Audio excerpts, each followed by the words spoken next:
Hello students, हम probability कर रहे थे। तो 19 क्वेश्चन है। इसमें दिया हुआ कि E1 जो है ना वो है कि test two at least first test जो है ना वो स्टूडेंट्स क्लियर करेगा, वो 0.7 है। ठीक है, जो सेकंड उसकी प्रोबेबिलिटी दी हुई है ना, तो एटलीस्ट कम से कम एक तो पास करेगा ही करेगा, तो 0.95 है। इसका मतलब ये यूनियन हो गया आपके पास, ये यूनियन भी हो गया 0.95। तो बोलता आपने ये बताना है कि दोनों टेस्ट कितने लोग पास करेंगे। ठीक है, दोनों टेस्ट जो है ना, इसका मतलब इंटरसेक्शन पता करना है उसको। ठीक है, तो 0.7 दिया हुआ था फर्स्ट टेस्ट का क्लियर करने का, सेकेंड वाले का दिया था 0.7। ठीक है, और इंटरसेक्शन हमें निकालना है, और ए यूनियन बी जो हमारे पास दिया हुआ, तो ए यूनियन बी का फॉर्मूला आपको दिया था मैंने। ए यूनियन बी था number of A plus number of B minus intersection, ये था ना फॉर्मूला। ठीक है, तो वैल्यूज इसमें डाल दो तो आपके पास आंसर आ जाएगा। तो सेकंड क्वेश्चन में भी E1 जो ना वो प्रोबेबिलिटी ली है, इंग्लिश में बच्चे पास हो रहे हैं। E2 जो लिए वो प्रोबेबिलिटी है हमारे पास, बच्चा हिंदी में पास हो रहा है। ठीक है, तो इसमें इंटरसेक्शन दिया हुआ है PE इंटरसेक्शन E2, ये दिया हुआ 0.5। ठीक है, और दोनों में ही नहीं होगा। ठीक है, ना E में होगा, ना E1 में होगा, ना E2 में होगा, वो है 0.1। ठीक है, तो जो ये इंटरसेक्शन के इक्वल होता है। ठीक है, 0.1 इंटरसेक्शन हो गया। इसका मतलब इसका फॉर्मूला क्या था कि जो ये इंटरसेक्शन है ये यूनियन में कन्वर्ट हो जाता है उसका कम्प्लीमेंट में। ठीक है, फॉर्मूला देखना आपके बुक में लास्ट में दिया हुआ है, ये वाला फॉर्मूले दिए हुए हैं उसमें। ठीक है, तो ये इंटरसेक्शन वाला यूनियन में कन्वर्ट होता है, और अगर यहाँ पे यूनियन हो तो वो इंटरसेक्शन में कन्वर्ट हो जाता है। ठीक है, तो ये देखो, ये कम्प्लीमेंट था ई कम्प्लीमेंट एफ का। ठीक है, तो ये यूनियन में कन्वर्ट हो जाता है, उसका कम्प्लीमेंट हो जाता है। तो इसका कम्प्लीमेंट क्या होगा फिर, 1 minus E union E1 E2 का इक्वल हो जाता है।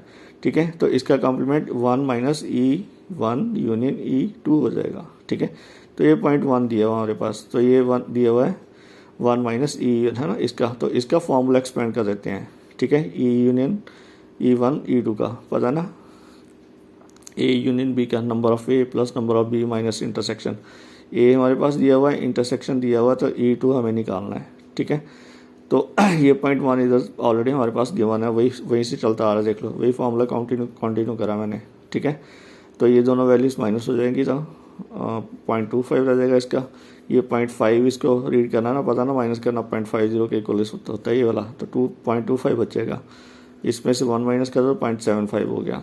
तो ये वाला फिर इधर आएगा, तो ये वाला इधर जाएगा, तो इक्वल आ जाएगा 0.65 के इक्वल। इसका मतलब कि एटलीस्ट जो E2 है ना उसके 0.65% जो स्टूडेंट्स हैं वो पास होंगे। ठीक है, ऐसे ही उसने बोला कि क्लास में 60 स्टूडेंट्स थे। ठीक है, उनमें से 30 ने NCC रखी है, और 32 जो हैं वो NSS लेके बच्चे बैठे हैं। ठीक है, और जो दोनों चीज़ें जिन्होंने ली हैं वो 24 स्टूडेंट्स हैं क्लास में। तो नंबर ऑफ ए निकाल दिया 30/60, प्रोबेबिलिटी इनकी निकल गई, तीनों की प्रोबेबिलिटी निकाल दी। ठीक है, तो टोटल स्टूडेंट्स बताने हैं इसमें, तो टोटल स्टूडेंट्स का फॉर्मूला ए यूनियन बी आपको निकालना है। ठीक है, नंबर ऑफ ए भी दे दिया, बी भी दे दिया, इंटरसेक्शन भी दे दिया, तो फॉर्मूला लगा दो number of A plus number of B minus intersection. तो ए में मेरे पास कटिंग कर दी मैंने 30/60 को।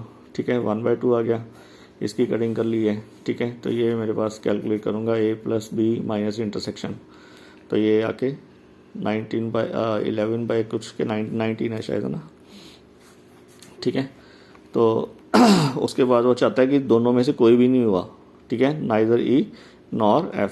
तो ये क्या हो गया, E1 का कम्प्लीमेंट इंटरसेक्शन E2 का कम्प्लीमेंट हो गया। तो पहले भी बोला था अगर ये कम्प्लीमेंट आते हैं तो ये यूनियन के इक्वल हो जाता है, तो ये यूनियन के इक्वल हो गया, E यूनियन E2 का कम्प्लीमेंट हो गया। तो ये किसके इक्वल होगा फिर, 1 माइनस E यूनियन F के इक्वल हो जाएगा, 1 minus E union F। E union F आपने निकाल दिया, ये देखो 19/30 निकालना है ना। तो इससे 1 में से माइनस कर दो, 11/30 बच गया। इसका मतलब इतने बच्चे हैं जो ना तो NCC रखते हैं और ना ही दूसरे वाला रखते हैं NSS, ना। तो NCC NSS not NCC, NSS रखनी है, NCC नहीं रखनी। ठीक है, तो उसका क्या तरीका है फिर, कि NSS जितने बच्चे रख रहे हैं, ठीक है, उसमें से NCC वाले माइनस कर दो, इंटरसेक्शन को माइनस करना होता है इसमें। ठीक है। NSS में से इंटरसेक्शन को माइनस करना होता है, जिसको नहीं चाहिए इसका मतलब हो गया E2 माइनस E1। अगर आप सोच लोगे तो भी ठीक है, वो भी ठीक है। E2 माइनस E1 करोगे तो भी ठीक है, ठीक है। तो E1 माइनस करने का मतलब क्या है कि इन दोनों में से जो कॉमन है वही निकलना है, जो इसके बीच में इसके नंबर्स हैं वही निकलना है, तो वो इंटरसेक्शन के इक्वली होते हैं। तो E2 माइनस इसको कर दो इंटरसेक्शन को, तो ये आपके पास आंसर आ जाएगा 2/15। तो ये आपकी एक्सरसाइज यहाँ पे ख़त्म हो जाती है, ठीक है। मिसलेनियस के क्वेश्चंस हैं तो मैं मंडे को मिलेंगे, ठीक है। Okay bye.